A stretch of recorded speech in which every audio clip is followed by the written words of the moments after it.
Assalamualaikum warahmatullahi wabarakatuh. Halo semuanya teman-teman, selamat siang, selamat datang kembali di channel kesayangan kita, channel Ilo Entry. Dan masih bersama saya Ilo, dimanapun teman-teman berada. Semoga teman-teman selalu dalam keadaan sehat walafiat, tanpa kekurangan satu apapun, amin, amin ya robbal alamin.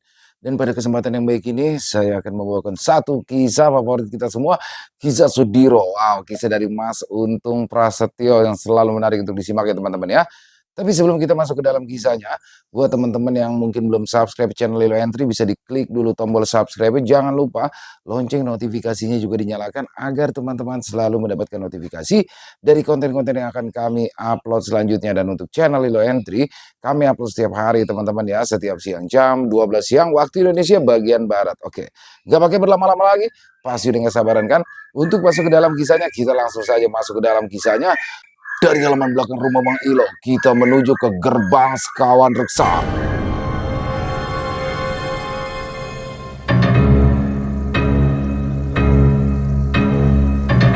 Misteri di gerbang sekawan reksa. Kisah Sudiro. Akhirnya, aku bisa melihat sesuatu yang berbeda, Rejo. Aku tidak menyangka jika akan bisa melihat jalan menuju gerbang sekawan reksa, ujar Ki Condro Wongso dengan wajah yang dipenuhi senyuman.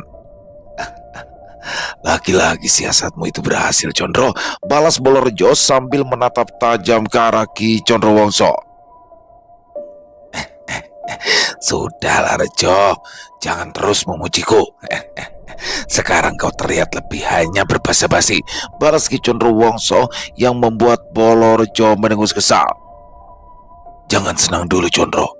Sebentar lagi kau harus menjelaskan kepada kami mengapa kau bisa memilih warna rupa untuk menghadapi Bandono Jiwo, balas Bolorejo yang langsung melangkah menuju ke arah di mana gerbang sekawan reksa berada. Angin perlahan berubah arah ketika jalur baru itu terbentang sejauh mata memandang, mengalirkan cahaya yang tidak menyilaukan melainkan menenangkan. Setiap langkah mendekat ke jalur itu menimbulkan gema halus, bukan dari suara tapi dari rasa. Sebuah getaran batin yang menyentuh inti kesadaran setiap jiwa yang memijaknya. Ki Condro Wongso hanya tersenyum kecil, menyaksikan punggung Bolorejo yang perlahan menjauh diselimuti oleh cahaya lembut dari jalur yang kini terbentang di hadapan mereka.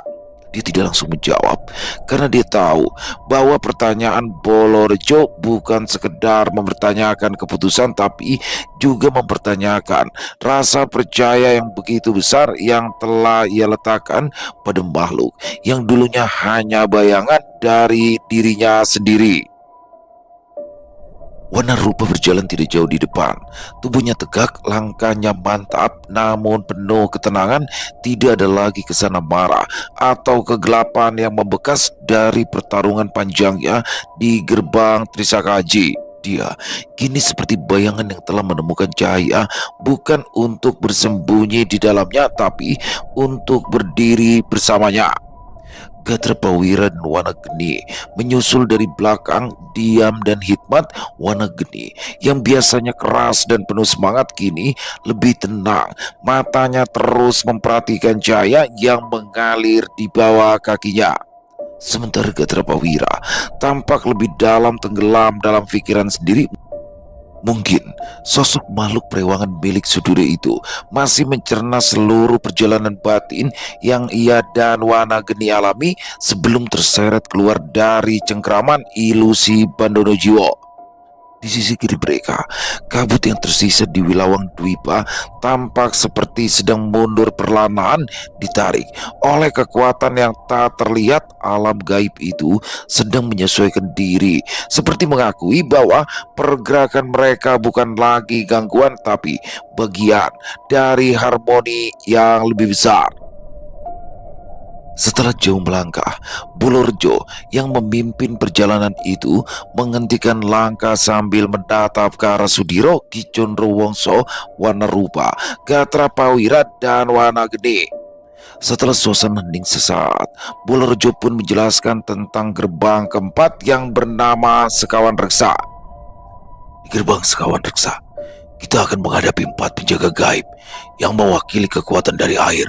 tanah, angin, dan api. Masing-masing keempat penjaga itu memiliki kekuatan yang setara dengan kekuatan Batara Pati dan Batara Suda, penjaga gerbang pertama, ujar Bolorjo menjelaskan. Jadi persiapkanlah diri kalian untuk sebuah pertempuran besar, imbu Bolorjo dengan wajah yang terlihat tegas. Jika kau tahu lebih banyak tentang gerbang keempat itu, sebaiknya kau menjelaskan semuanya saja, Rejo, agar kami bisa menakar seberapa jauh kekuatan mereka dan mempersiapkan semuanya, ucap Ki Condro Wongso dengan wajah yang lebih serius lagi. Di gerbang keempat itu, kita akan bertemu langsung dengan 4 sosok bernama Ki Jalatirta, Ki Jagat Lara, Ki Dahanapati, dan Ki Marutawira, balas Bolorjo menjelaskan tentang apa yang telah ia ketahui.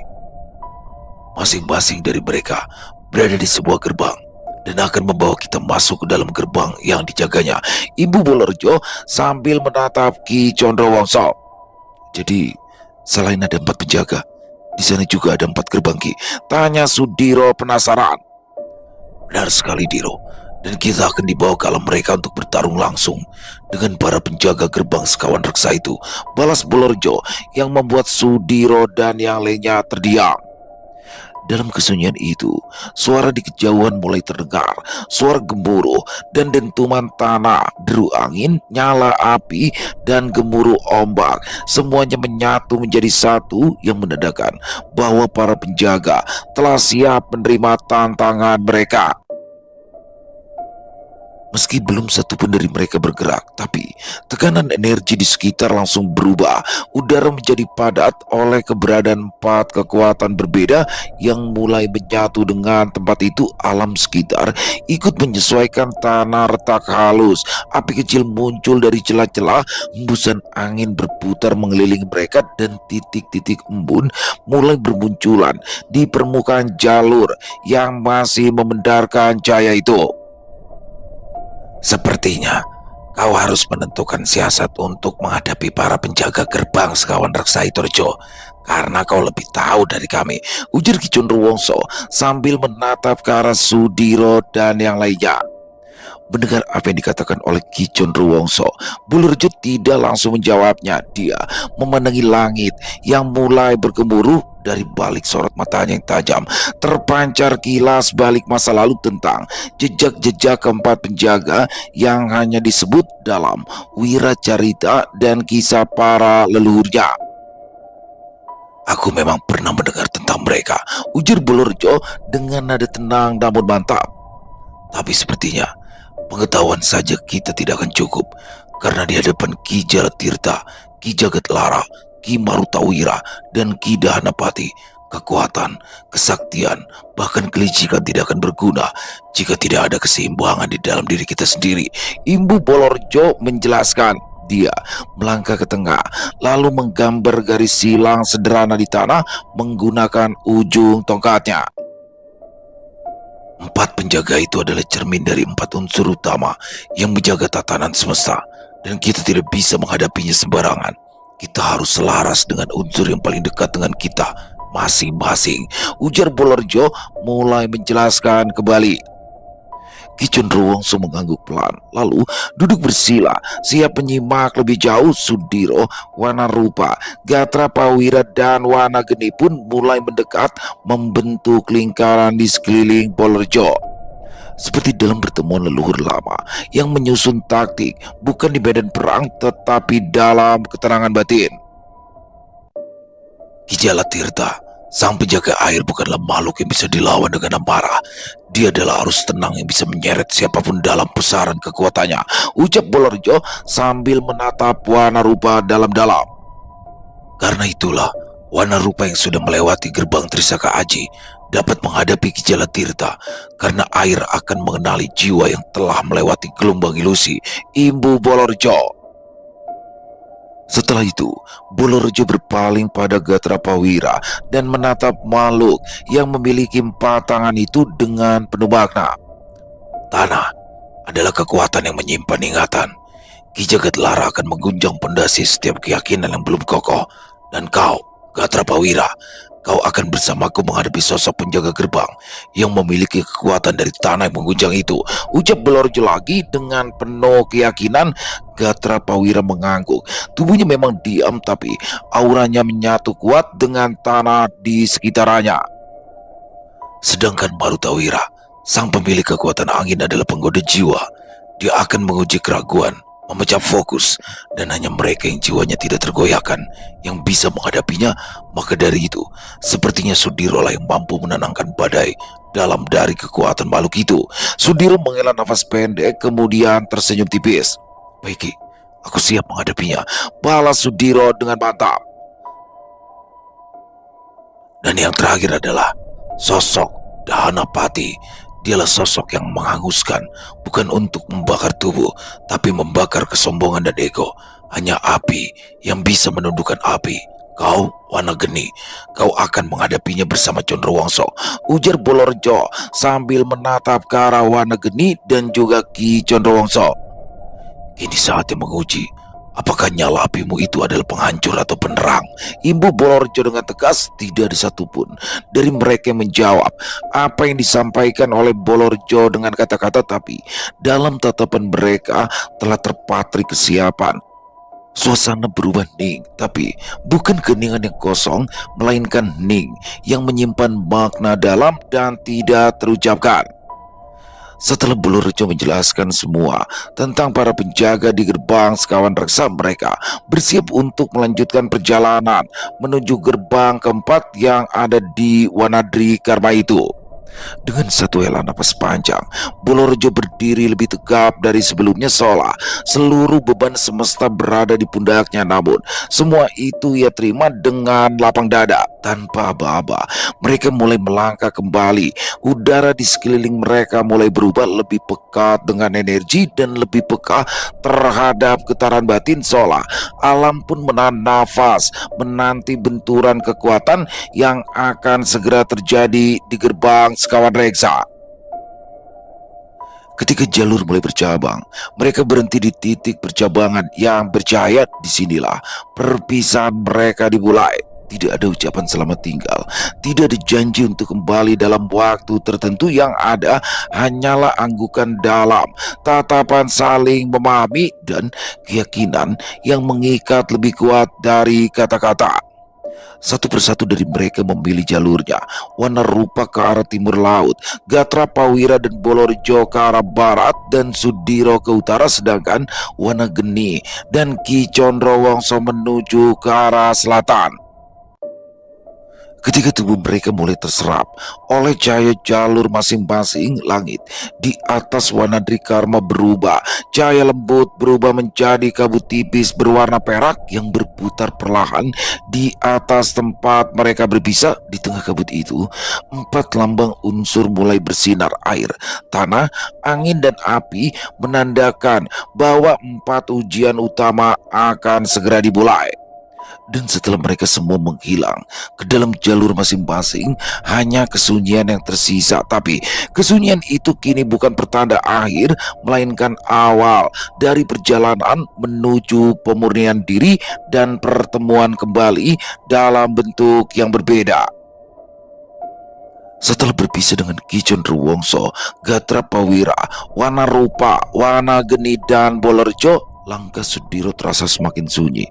Tidak ada suara perpisahan yang panjang, tidak ada pula pesan pamungkas yang berlarut. Masing-masing dari mereka telah mengetahui bahwa jalur yang mereka tapaki bukan hanya berbeda dalam rupa, namun juga dalam makna. Dan kini hanya Sudiro seorang diri berjalan menuju arah yang tak terlihat oleh mata biasa, tapi dipandu oleh suara lembut dari dalam jiwanya.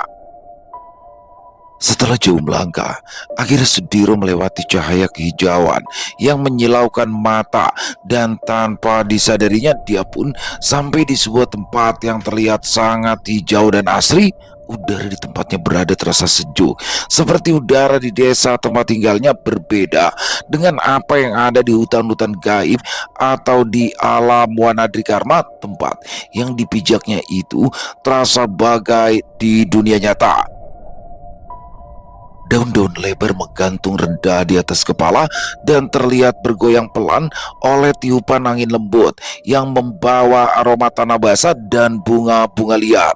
Suara burung-burung asing bersautan di kejauhan menciptakan irama alam yang menenangkan jiwa dan membuatnya merasa seperti berada di desa pada masa kecilnya. Tempat itu terasa seperti kenangan yang hidup kembali, seolah semesta mengizinkan Sudiro pulang. Namun tidak benar-benar pulang. Sudiro menarik nafas panjang, membiarkan udara segar memenuhi dada. Kakinya menginjak tanah lembut yang terasa hangat, lembab, dan penuh kehidupan. Langkah Sudiro terhenti di tepi sebuah telaga bening yang airnya tenang, seolah tidak pernah disentuh angin. Di permukaannya, wajah Sudiro terpantul dengan sangat jelas. Namun anehnya, bayangan itu tidak menirukan gerakannya. Ketika ia mengerutkan kening, bayangan itu justru tersenyum. Dan ketika ia hendak berbicara, bayangan itu menggeleng pelan lalu memudar seperti kabut pagi. Sudiro terus melangkah, melewati telaga tersebut, lalu mengikuti jalan setapak yang berbatu dan berliku. Kadang jalan terlihat sangat menanjak dan kadang menurun dengan curam. Pemandangan di sekitar bukit tempat Sudiro berada hampir sama seperti sebuah tempat di desanya. Tempat itu terlihat sangat indah dengan pemandangan hamparan ladang yang luas dan memanjakan mata. Namun, walaupun begitu, jalan setapak yang ia ikuti tampak seolah tidak berujung, tapi langkahnya seakan sedang dipandu oleh sesuatu yang lebih dalam dari penglihatan. Setiap batu yang dipijak, setiap desir angin yang menyentuh kulit membawa kenangan samar yang dia sendiri sulit untuk menafsirkannya, seolah tempat itu bukan sekedar tempat tapi juga cermin dari kenangan yang telah lama terkubur. Bukit yang dilaluinya itu perlahan membuka dirinya. Di kejauhan terlihat rumah-rumah panggung dari kayu tua dan jerami berjajar rapi, saling berhadapan-hadapan. Asap tipis mengepul dari cerobong dapur. Aroma kayu bakar bercampur dengan wangi nasi hangat terbawa angin ke tempat Sudiro berdiri. Perlahan-lahan ia mulai menuruni bukit, memasuki desa itu dengan langkah hati-hati. Tidak ada satupun suara terdengar dari penduduk yang sedang sibuk di ladang maupun di depan rumah mereka. Namun, saat melihat Sudiro, satu persatu mereka berhenti dari aktivitasnya dan menundukkan kepala dalam-dalam. Bukan sekedar tanda hormat, tapi seperti ada rasa takut yang ditahan. Tatapan mata mereka kosong, seakan menyimpan cerita yang tidak bisa diceritakan. Seorang perempuan tua dengan keranjang penuh daun-daunan di punggungnya lewat di sisi Sudiro. Dia berhenti sejenak, menunduk dalam, lalu segera melanjutkan langkah tanpa berkata sepatah kata pun. Di teras rumah sebelah kanan jalan, seorang bocah laki-laki duduk memeluk lututnya, menatap Sudiro dari balik tirai anyaman bambu. Matanya tajam, namun penuh kehati-hatian. Tempat ini seperti mimpi yang terlalu tenang, gumam Sudiro dalam hati.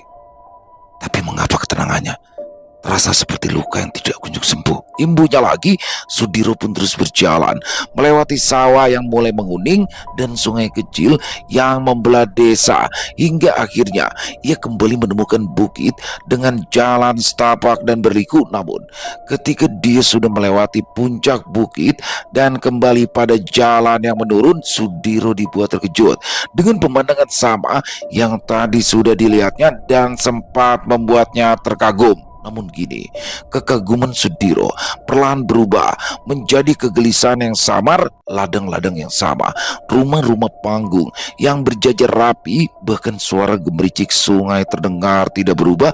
Semuanya sama persis seperti yang telah ia lewati sebelumnya. Setiap detail tampak identik, seolah waktu berhenti, atau lebih tepatnya berputar dalam lingkaran yang tidak terlihat. Setelah menyadari adanya sebuah keanehan, Sudiro pun memperlambat langkahnya. Dia mulai memperhatikan keadaan sekitar dengan lebih seksama, akan tetapi tanpa disangka-sangka dan tak datangnya dari mana, sosok lelaki tua tiba-tiba telah berdiri di depan Sudiro dengan jarak yang tidak terlalu jauh. Sepertinya Kau sedang tersesat di desa ini, Kisanak, ujar sosok lelaki tua itu dengan tenang. Entah lagi, tapi aku sudah beberapa kali melewati tempat ini, balas Sudiro sambil terus menatap lelaki tua yang terus tersenyum ke arahnya. Sampean ini siapa? Dan dari mana dan mau kemana, Kisanak? Tanya lelaki tua itu dengan lembut. Perkenalkan, Ki, namaku Sudiro. Aku berasal dari Lembah Balulang dan tujuanku adalah pergi ke Lembah Segoro Geni, balas Sudiro menjelaskan. Pantas saja, setiap makhluk yang berada di sini tidak berani menyapamu. Ternyata kau adalah salah satu dari beberapa makhluk yang sedang dibicarakan di Wanadri Karma, balas sosok lelaki tua itu. Maaf, Ki, jika aku memang lancang masuk ke wilayahmu tanpa izin, dan jika berkenan, kiranya sampean mau menunjukkan jalan keluar dari tempat ini, ucap Sudiro tanpa sedikit pun keraguan. Itu bukanlah perkara sulit bagiku, tapi sekiranya sudikah dirimu untuk singgah di tempatku ini, balas sosok lelaki tua itu sambil menggerakkan tangannya yang memendarkan cahaya, dan bersama dengan itu tiba-tiba saja muncul sebuah rumah panggung yang hampir sama dengan yang telah ia lalui tadi. Baik, terima kasih, jawab Sudiro sambil menganggukkan kepalanya. Sudiro pun melangkah pelan naik ke beranda rumah panggung itu, menyentuh permukaan kayu yang terasa hangat dan hidup di telapak kakinya. Aroma kayu tua dan daun-daun basah menyeruak lembut, mengingatkannya pada masa-masa kecil ketika ia duduk bersila bersama ayahnya menyantap makan malam di tengah semilir angin pegunungan. Dia duduk perlahan, penuh kehati-hatian, seperti tamu yang sedang memasuki tempat suci. Lelaki tua itu mengikutinya, duduk di seberangnya sambil menyunggingkan senyum yang dalam seakan menyimpan ribuan cerita. Di hadapan Sudiro tampak sepiring nasi hangat yang mengepul tipis, sayur bening beraroma serai dan daun kemangi, serta sambal yang warnanya merah menyala seperti bara api yang dijinakkan. Ada juga minuman berwarna kemasan dalam cangkir tanah liat yang memancarkan aroma rempah kuat namun menenangkan.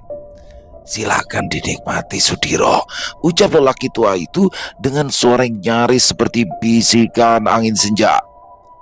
Sudiro mengangguk hormat, mengambil sedikit nasi, menyuapnya perlahan. Begitu makanan itu menyentuh lidahnya, dadanya terasa hangat, seperti ada sesuatu yang meresap ke dalam dirinya lebih dari sekedar rasa, tapi seperti kenangan atau bahkan sebuah pelajaran.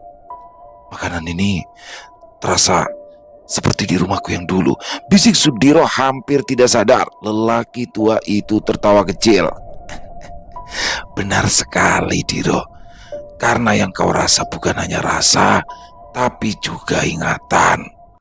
Makanan di tempat ini menghidangkan apa yang tersimpan paling dalam di hatimu, dan hanya mereka yang hatinya jernih yang bisa merasakannya, ujar lelaki tua itu sambil menikmati hidangannya.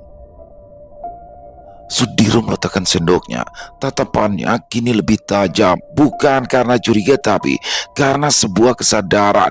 Dia mulai memahami bahwa segala yang ia alami sejak masuk ke desa ini bukanlah peristiwa biasa, melainkan bagian dari ujian batin yang lebih halus, lebih licin dari pertarungan manapun yang pernah ia hadapi. Apakah ini bagian dari ujian? Tanya Sudiro dengan suara pelan. Lelaki tua itu menatap Sudiro lama, lalu ia tertawa pendek, namun dalam tawa itu tak ada ejekan melainkan pengakuan. Marutawira tidak selalu datang sebagai badai. Kadang ia datang sebagai hembusan angin yang mengacaukan arah tanpa kau sadari. Dia tidak hanya menguji tubuhmu, tapi juga hatimu. Dan jika kau terlalu tergesa ingin keluar dari lingkaran ini, maka kau akan terus berputar Dalam jalan yang sama, Sudiro terdiam, matanya menyapu ke sekeliling rumah, lalu keluar beranda tempat ladang dan sungai. Masih membentang dengan tenang tempat itu yang semula ia pikir hanyalah ilusi, kini terasa begitu nyata karena ia mulai melihatnya dengan mata yang berbeda. Lalu, jika memang aku tidak boleh tergesa-gesa, apa yang harus aku lakukan untuk bisa melangkah dari sini, Ki? Tanya Sudiro penasaran. Lelaki tua itu bangkit, berjalan perlahan ke tepi beranda dan menuju ke arah langit. Bantu aku untuk memusnahkan Marutawira, Diro, ujar sosok lelaki tua itu yang sontak membuat Sudiro terkejut mendengarnya. Bukankah Marutawira itu adalah sampean sendiri? Tanya Sudiro dengan sorot mata tajamnya. Ceritanya panjang, Diro, dan jika kau menyetujui permintaanku itu, aku akan menceritakannya semua padamu, balas sosok lelaki tua itu sambil menatap Sudiro dalam-dalam. Baik, aku setuju, ucap Sudiro tegas tanpa sedikit pun keraguan. Terima kasih, Diro. Sekarang duduklah dan nikmati hidangan ini sambil aku akan menceritakan apa yang telah terjadi di tempat ini, balas lelaki tua itu sambil tersenyum. Sudiro mengangguk pelan, lalu kembali duduk bersila di tempat semula. Tangannya terulur, mengambil cangkir tanah liat, menghirup aroma hangat rempah yang perlahan menenangkan seluruh saraf di tubuhnya. Lelaki tua itu duduk kembali di seberangnya. Wajahnya tak lagi hanya bersinar kebijaksanaan, tapi menyiratkan luka masa lalu yang dalam. Tempat ini bernama Lembah Sumilir, Diro. Dan di sini aku lebih dikenal sebagai Kureksa daripada Marutawira, ujar sosok lelaki tua itu mulai menjelaskan. Dulu, setelah perang besar yang melibatkan seluruh makhluk dari kerajaan-kerajaan gaib besar berakhir, aku bersama yang lain diberikan tugas untuk menjaga salah satu benda mustika yang berada di Wanadrikarma. Dan ketika ada makhluk yang dapat menembus gerbang ketiga yang dijaga oleh sosok reksa jiwa, akhirnya aku kembali mendapatkan sosok tangguh yang memiliki kesaktian tinggi. Dan sosok itulah yang membuatku terpecah menjadi dua, Diro, Imbu Ki Kureksa menjelaskan. Maaf, bukankah penjaga gerbang ketiga itu adalah Bandono Jiwo? Tanya Sudiro penasaran. Benar sekali. Dan untuk kedua kalinya, Bandono Jiwo gagal menghalau makhluk-makhluk yang melintasi gerbang yang dijaganya. Balas Kiku sambil tertawa. Sebelum Bandono Jiwo berada di gerbang Trisaka Haji, di sana ada sosok yang bernama Reksa Jiwa, Diro. Namun dia akhirnya musnah di tangan Lintang Kemukus, yang juga membuatku harus memecat diriku demi menghadapi sosok yang sangat kuat itu, Imbu Ki Kuwu menjelaskan. Pertarungan yang kami jalani itu cukup lama, dan ketika aku tidak menemukan jalan keluar untuk mengalahkan Lintang Kemukus, akhirnya aku memecat diriku menjadi dua. Dan berkat dua kekuatan itu, tidak lama kemudian sosok Lintang Kemukus dapat aku kalahkan. Tapi sayang, salah satu bagian gelap dari jiwaku itu menelan semua energi milik Lintang Kemukus hingga ia memiliki kesaktian yang jauh lebih tinggi daripada aku, ujar Ki Kuwu menjelaskan lagi. Satu bagian diriku tetap menjadi penjaga gerbang di Sekawan Reksa, tapi bagian lainku menjadi Marutawira. Sosok yang kau cari, dia bukan hanya wujud dari angin, Diro, tapi juga bayangan dari batin yang tersesat oleh keinginan, oleh nafsu untuk menguasai arah tanpa mau mendengarkan jalan. Lelaki tua itu menunduk, tangannya mengusap tanah beranda seolah mencari jejak yang telah lama hilang. Marutawira adalah aku, tapi juga bukan aku. Dia lahir dari amarahku, dari rasa kecewaku pada kekuatan yang harus aku hadapi kala itu. Saat ini, dia tinggal di puncak Tungguluwatu, sebuah tempat yang dikelilingi angin yang tidak pernah berhenti, dan dia terus membungkus siapapun yang datang agar terus berputar dalam lingkaran batinnya sendiri. Ujar Kiku lagi. Sudiro menyimak apa yang telah diceritakan oleh Kiku tanpa menyela sepatah kata pun. Setiap kalimat yang diucapkan oleh Kiku Reksa seakan membuka lapisan-lapisan kisah lama yang tidak hanya menyimpan luka tapi juga kebijaksanaan yang terbentuk dari pengorbanan. Lalu, apakah tidak ada jalan untuk menyatukan kembali dirimu, Ki? Tanya Sudiro penuh rasa empati. Ada, tapi jalan itu tidak bisa kutempuh seorang diri. Sebab bagian dari diriku itu kini menjelma sebagai kekuatan dan juga kehendak yang terpisah.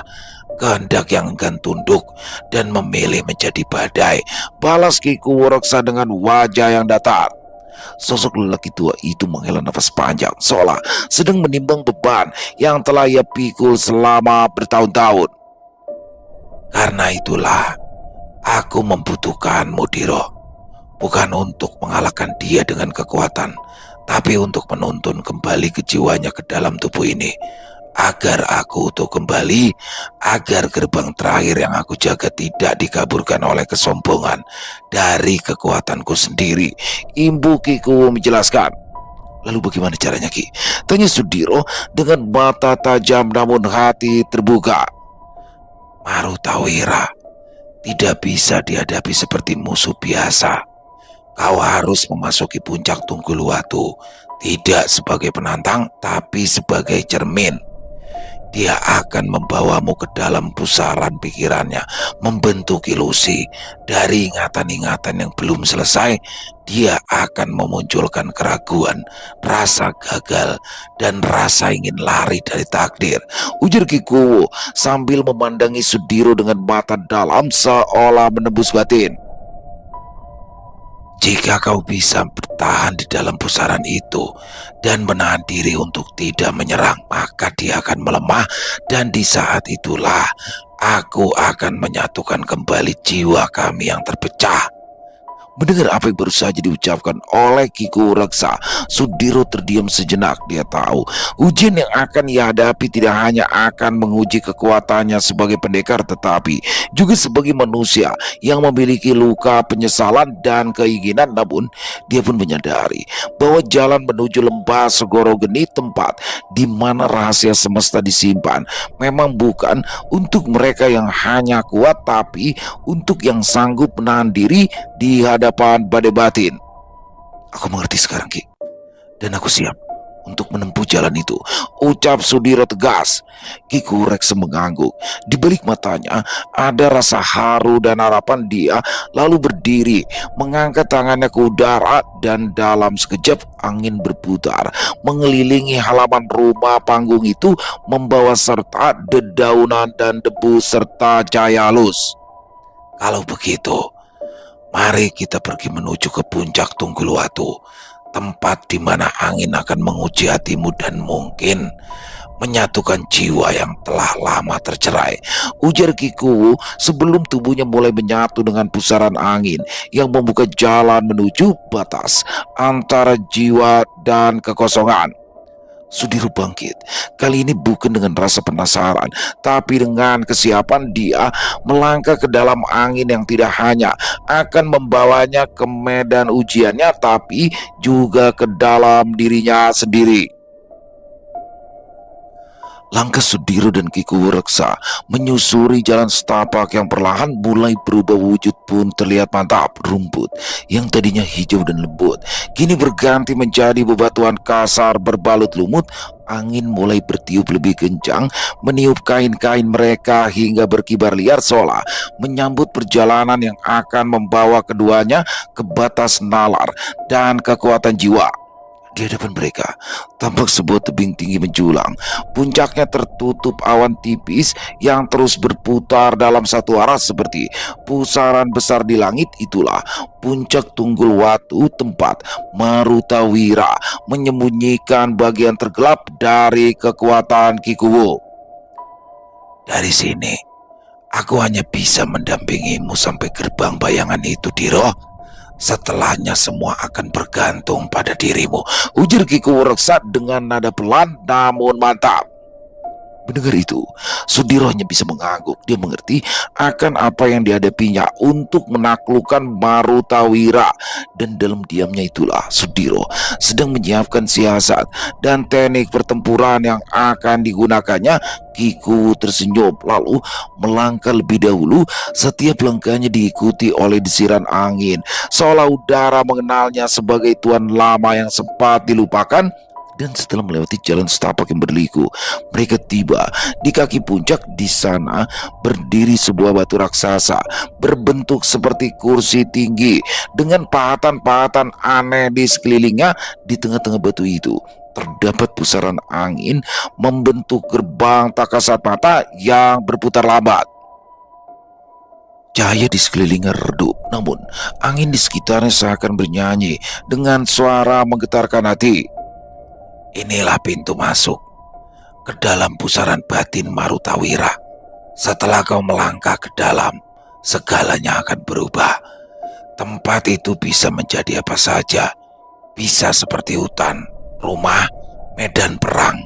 Seperti apa yang sedang kau pikirkan dan kau rasakan.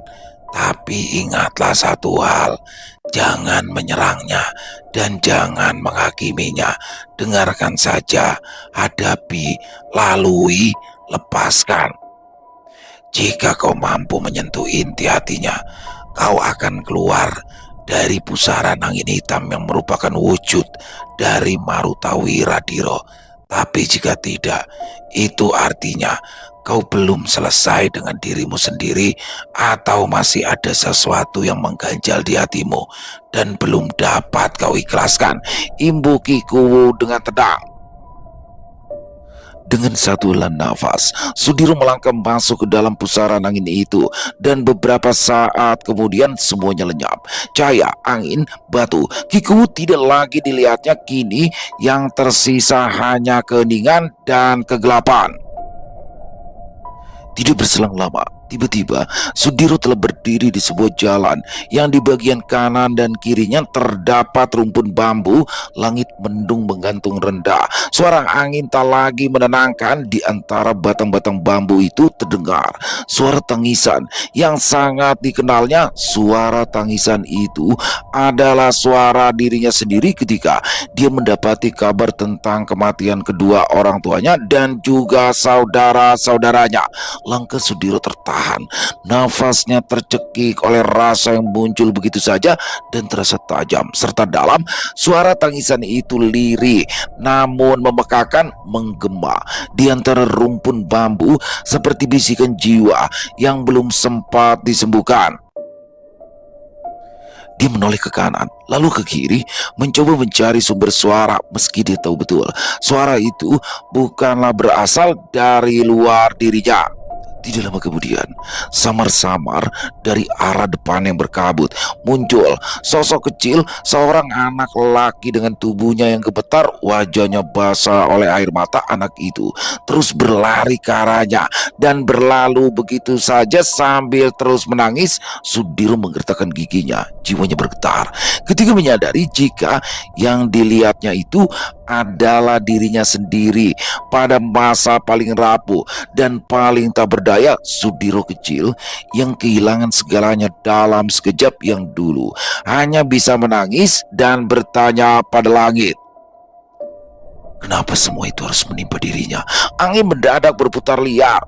Bambu-bambu menggesek satu sama lain, menciptakan suara mengerikan seolah alam pun ingin menggali luka lama yang telah terkubur dalam. Tapi kali ini Sudiro tidak mundur. Dia terus melangkah pelan mendekati anak itu yang sesekali berhenti untuk menghela nafas, hingga akhirnya dia bisa melihat jelas wajahnya sendiri di masa lalu. Mata merah, pipi penuh debu, dan tangan penuh luka akibat memukuli setiap benda yang ditemuinya di jalan sebagai pelampiasan. Sudahlah Diro, kau tidak sendiri lagi, ucapnya dengan lembut. Lututnya menekuk sejajar dengan anak kecil itu. Anak itu perlahan mendongak dengan tatapan matanya yang penuh keputusasaan. Kenapa? Kenapa mereka diambil dariku? Apa salahku? Pertanyaan yang dulu tidak pernah bisa dijawab, tapi kini dengan jiwa yang lebih kuat dan hati yang lebih bijak, Sudiro menjawab. Karena semesta tidak selalu memberikan apa yang kita mau, Diro, tapi semesta selalu memberikan apa yang kita perlu. Kau kehilangan mereka agar kau bisa menemukan dirimu sendiri. Aku di sini karena kau tetap bertahan, ujar Sudiro pada Sudiro kecil itu. Anak kecil itu terdiam, lalu perlahan-lahan tangisnya mereda. Angin yang tadinya menggila mulai tenang, bambu-bambu berhenti berderak, dan kabut di sekeliling mereka mulai memudar. Tiba-tiba tubuh anak kecil itu bercahaya lembut dan menghilang perlahan seperti embun pagi. Yang tersisa hanyalah kehangatan yang menyusup ke dalam dada Sudiro. Di kejauhan terdengar suara, bukan tangisan, tapi seperti lantunan kidung lembut yang membawa ketenangan. Langkah Sudiro kembali ringat. Dia tahu hujan baru saja dimulai, tapi luka lama telah disembuhkan. Dan di balik hutan bambu ini, Marutawira menanti, bukan sebagai musuh, tapi sebagai cerminan berikutnya. Sudiro kembali melangkah, tapi kini di tempatnya berada, udara terasa semakin berat dan perlahan-lahan dia mulai mendengar suara dari sosok Ki Kureksa yang menggema seolah ingin menghentikan langkahnya. Mengapa kau sangat yakin jika lembah Segoro Geni itu ada, Diro? Mengapa kau yakin jika apa yang sedang kau cari itu berada di sana? Dan mengapa kau tega mengorbankan orang lain untuk ambisimu, Diro? Ujar suara yang wujudnya tidak tampak tapi jelas. Itu adalah suara dari Ki Kureksa. Langkah Sudiro terhenti. Keringat dingin mulai membasahi pelipisnya. Udara yang berat kini terasa menekan dari segala arah, seolah tidak hanya menyesakan dada tapi juga menekan hati dan pikirannya. Suara Ki Kureksa terus menggema, bukan seperti pertanyaan biasa, tapi seperti gema dari nurani yang telah lama ia hindari. Kau menyebutnya tujuan, tapi bukankah itu cuma pelarian, Diro? Suara itu kembali menggema, kali ini lebih dalam, lebih menusuk. Sudiro memejamkan mata. Dia menarik nafas dalam, mencoba menenangkan gejolak yang mulai muncul di dadanya. Tapi justru dari kegelapan matanya sendiri muncul kilasan-kilasan masa lalu warna rupa yang terluka demi membuka jalan. Gatra yang bersedia menantang tanah yang mengguncang, bahkan Ki Condro Wongso yang berjalan bersamanya tanpa ragu, meski tahu akhir ini bisa saja menjadi maut. Selesai. Wow, luar biasa kisah Sudiro. Dan bagaimana kali ini Sudiro dan teman-temannya sudah tiba di gerbang keempat atau gerbang Sekawan Reksa, yang mana di gerbang ini pertarungan ilusi ya. Ternyata Sudiro bertarung melawan sosok penjaga gerbang, salah satu sosok penjaga gerbang Sekawan Reksa, karena penjaganya itu ada 4 di Sekawan Reksa. Dan ini Marutawira. Di sini bagaimana Sudiro tidak bertarung secara ini ya, berarti kembali lagi di sini bertarung secara ilusi. Jadi total kalau menurut saya di perjalanan menuju Lembah Segoro Geni ini sudah sampai gerbang keempat, sudah 3 kali nih pertarungannya ilusi ya. Ketika di siluman ular, yang dijaga oleh siluman ular itu ilusi juga pertarungannya. Terus melawan Bandono Jiwo tuh di gerbang ketiga Trisaka Aji yang dimajuin warna rupa, ilusi juga tuh. Jadi ilusi terus di sini juga ilusi nih, Sudiro ya. Dan tapi masih ada 3 lagi penjaga yang belum dikalahkan, yang mana Condro Wongso dengan warna geni, lanjut warna rupa ya, dan Bolorjo. Apakah mereka akan ilusi juga? Wah, pokoknya jangan sampai ketinggalan besok ya. Bagaimana di sini Sudiro akhirnya bisa mengalahkan sosok Marutawira dengan dengan omongan dan pemikiran ya sepertinya, karena kan cuma ilusi doang, jadi nggak bertarung secara ilmu di situ. Dan overall kisahnya keren banget, makin penasaran aja buat besok. Buat Mas Untung Prasetyo, terima kasih atas kisahnya yang luar biasa. Ditunggu lagi untuk kisah-kisah selanjutnya.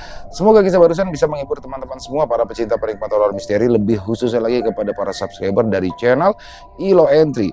Buat yang punya komentar lain, yang punya pendapat lain, bisa menuliskan di dalam kolom komentar ataupun hanya sekedar saling menyapa, silakan. Insya Allah kami akan menjawabnya satu persatu. Dan buat teman-teman yang suka dengan videonya, bisa diklik tombol like atau tombol jempol, boleh juga dibantu di share ya link videonya ini ke teman-teman yang lain agar juga ikut merasa terhibur. Dan buat teman-teman yang belum subscribe, yuk diklik dulu tombol subscribe, jangan lupa lonceng notifikasinya agar teman-teman selalu mendapatkan notifikasi dari konten-konten yang akan kami upload selanjutnya.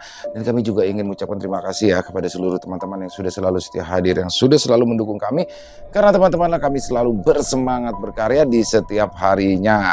Di akhir kata, saya Ilo mengucapkan permohonan maaf apabila mungkin dalam pembawaan kisahnya barusan ada kata-kata saya yang salah ataupun ada kata-kata saya mungkin yang kurang berkenan. Saya mohon dibukakan pintu maaf yang seluas-luasnya. Sampai berjumpa lagi di konten-konten kami selanjutnya, masih bersama saya Ilo di channel Ilo Entry. Salam sehat, sukses selalu untuk kita semua. Wassalamualaikum warahmatullahi wabarakatuh.